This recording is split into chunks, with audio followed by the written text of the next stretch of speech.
बिस्मिल्लाहिर्रहमानिर्रहीम। टेस्टी। जी हाँ, आज हम बनाएंगे बहुत ही टेस्टी धुआं चिकन और इसे हम तवे पे रेडी करेंगे, इसलिए हम इसे धुआं तवा चिकन कहेंगे।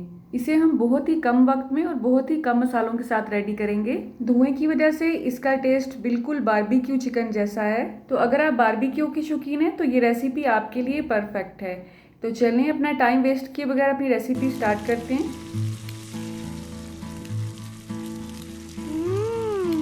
टेस्टी। तो यहाँ पे मैंने 3 से 4 खाने के चम्मच देसी घी ऐड किया है और ये मेल्ट किया हुआ घी है। अगर आप चाहें तो इसे आम घी में या ऑयल में भी रेडी कर सकते हैं। अब यहाँ मैंने 4 अदद छोटे साइज़ के प्याज अच्छी तरह से चॉप कर लिए हैं। अगर आपके पास चॉपर नहीं है तो आप उसे बारीक बारीक काट सकते हैं। अगर आपके पास बड़े साइज़ का तवा नहीं है तो आप इसे फ्राइंग पैन में या कढ़ाई में भी रेडी कर सकते हैं। इसमें परेशानी की ऐसी कोई बात नहीं है। अब प्याज को जल्दी से नरम करने की एक ट्रिक मैं आपसे पहले भी शेयर कर चुकी हूँ और वो ये है कि आपने बाकी मसाला जात से पहले इसमें नमक ऐड कर देना है। तो नमक मैंने अपनी टेस्ट के हिसाब से इसमें 1 चम्मच ऐड किया है। नमक की वजह से 1 से 1.5 मिनट के अंदर ही आपके प्याज बहुत ही अच्छी तरह से नरम हो जाएंगे और बहुत अच्छा सा कलर लेना शुरू हो जाएंगे। लेकिन हम इसे ज़्यादा ब्राउन नहीं करेंगे, नहीं तो इसके टेस्ट में फ़र्क पड़ेगा। बस यही हल्का सा गोल्डन कलर ही हमें चाहिए। अब हम इसमें अदरक और लहसुन का पेस्ट ऐड करेंगे। और अगर आप मेरे रेगुलर व्यूअर हैं तो आपको पता होगा कि मैं हमेशा फ्रेश अदरक और लहसुन ही प्रेफर करती हूँ अपने व्यूअर्स को। अब इन दोनों को भी हमने प्याज में इतना भूनना है कि इनका कच्चापन ख़त्म हो जाए और इसमें बहुत अच्छी सी खुशबू उठने लगे। इनको हमने ब्राउन नहीं करना है। उसके बाद हम इसमें टमाटर ऐड करेंगे, लेकिन टमाटर का छिलका उतार के आपने इसके यूज़ करना है, क्योंकि टमाटर का छिलका हमारी किडनी के लिए बिल्कुल भी अच्छा नहीं होता है। और यहाँ पे मैंने छिलका उतारने के बाद उसे भी अच्छी तरह से चॉप कर लिया था। आप चाहें तो इन्हें बारीक बारीक टुकड़ों में काट सकते हैं और टमाटर को आप ग्राइंड भी कर सकते हैं। इस तरह से रेसिपी बनाने का जो टाइम है वो बहुत शॉर्ट हो जाता है। तो टमाटर को हल्का सा भूनने के बाद मैंने इसमें चुटकी भर साबुत ज़ीरा ऐड किया है। 1 चम्मच के हिसाब से इसमें खुश्क धनिया ऐड करेंगे और ये मोटा कुटा हुआ है, बारीक पाउडर नहीं है, ठीक है। आधे चम्मच से भी थोड़ा सा कम इसमें हल्दी पाउडर ऐड करेंगे। 1 चम्मच सुरख मिर्च पाउडर ऐड करेंगे। आप अपनी पसंद के हिसाब से ज़्यादा भी कर सकते हैं और कम भी कर सकते हैं। चूल्हे की आंच को मैंने दरमियाना ही रखा हुआ है, ना ही तो स्लो है और ना ही तेज़ है। अब इन मसालों को अच्छी तरह से इन तमाम अज्जा के साथ भूनेंगे। 2 से 3 मिनट भूनने के बाद इसमें चिकन ऐड करेंगे। चिकन यहाँ पे मैं तकरीबन 1 किलो यूज़ कर रही हूँ। अगर तो आप बोनलेस चिकन यूज़ कर रहे हैं तो ये रेसिपी सिर्फ 5 मिनट की है, लेकिन क्योंकि ये हड्डी वाला चिकन है इसलिए इसे गलने में थोड़ा सा टाइम लगेगा। अब चिकन को इसके वाइट होने तक हमने भूनना है और उसके बाद हम इसमें बाकी अज्जा ऐड करेंगे, ठीक है।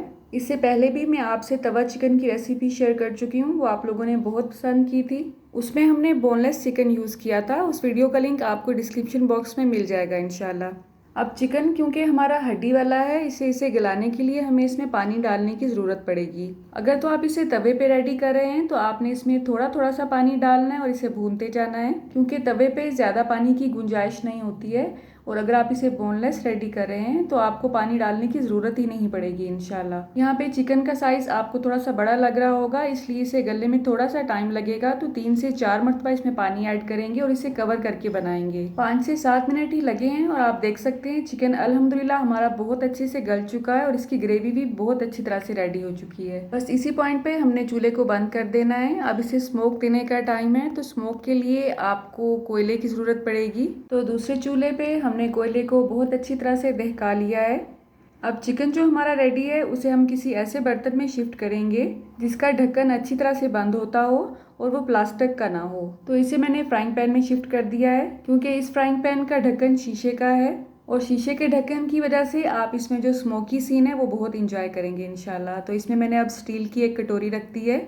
कोयले की आग को बुझा के वो भी इस कटोरी में रख देंगे।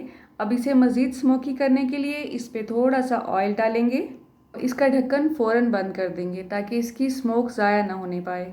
मेरे साथ साथ मेरे बच्चे भी इस सीन को बहुत इंजॉय करते हैं। तो इस ढक्कन में जो सुराख था उसे मैंने एक लंबे कद वाली लौंग के साथ बंद कर दिया है। अब जितना स्मोकी आपको फ्लेवर चाहिए उतना ही इसे बंद रखें। मैंने इसे 5 मिनट के बाद ओपन किया था और अल्हम्दुलिल्लाह घर में इसे सबने पसंद किया। सर्विंग से पहले आपने इस पे नींबू का जूस छिड़कना है। यहाँ पे मैं हाफ नींबू ले रही हूँ। अगर आपको ज़्यादा खटास अच्छी लगती है तो आप इसमें ज़्यादा भी ऐड कर सकते हैं। तो आज की वीडियो की इख्तितामी दुआ से पहले आपसे एक छोटी सी शिकायत करना थी। और वो ये कि आप वीडियो को शेयर करने में कंजूसी बहुत करते हैं, तो कंजूसी अच्छी चीज़ नहीं होती है।